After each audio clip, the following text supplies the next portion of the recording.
Happy birthday यथार्थ गौतम।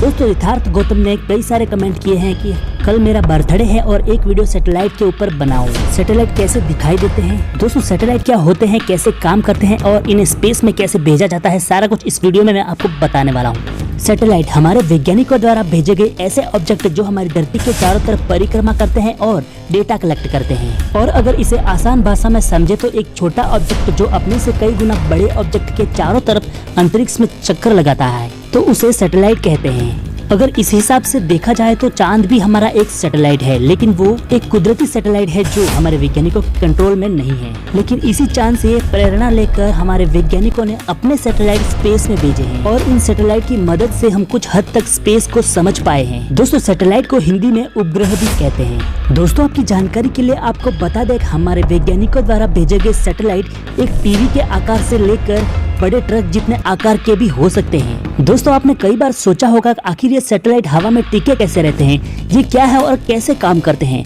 तो दोस्तों आपको बता दें, आप अपने दैनिक जीवन में रोज जितने भी काम करते हैं उसमें से कई काम ऐसे हैं जो किसी न किसी सैटेलाइट पर निर्भर करते हैं, किसी न किसी सैटेलाइट से जुड़े हैं।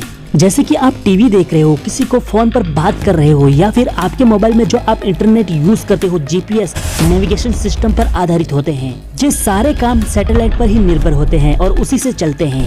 तो दोस्तों आप अपने दैनिक जीवन में सैटेलाइट का कितना महत्व है आप समझ गए होंगे।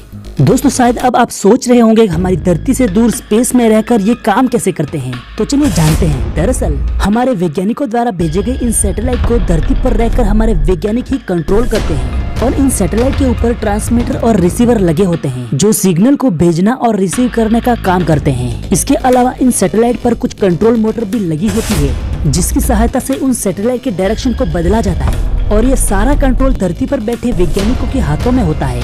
और दोस्तों इन सैटेलाइट पर बड़े बड़े सोलर पैनल लगे होते हैं जिनकी सहायता से इन्हें ऊर्जा मिलती है और सूर्य की रोशनी से ये चार्ज होते रहते हैं। और दोस्तों इन सैटेलाइट पर बड़े बड़े हाई रेजोल्यूशन कैमरे लगे होते हैं जिनकी सहायता से हमारे वैज्ञानिक किसी दूसरे प्लेनेट या हमारी धरती की इमेज कैप्चर करते हैं और इन हाई रेजोल्यूशन कैमरों की मदद से स्पेस को और अच्छे से समझने में मदद मिलती है। दोस्तों हमारे वैज्ञानिक समय समय पर कई सैटेलाइट स्पेस में भेजते रहते हैं और हमारे वैज्ञानिकों ने चांद पर कई स्पेस यान और सैटेलाइट भेजे हैं और नासा ने तो चांद पर अपने रोवर भी भेजे हैं।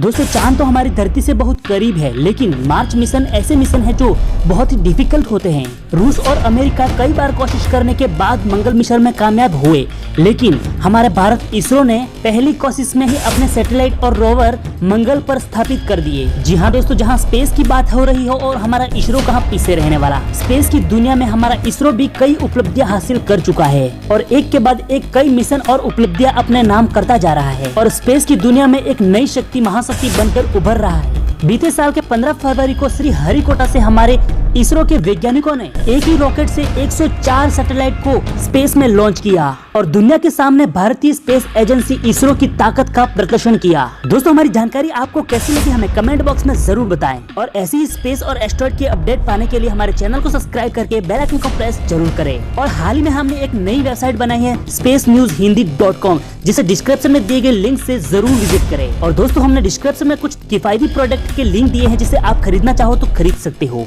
तो गाइस मिलते हैं एक नए वीडियो में, तब तक के लिए जय।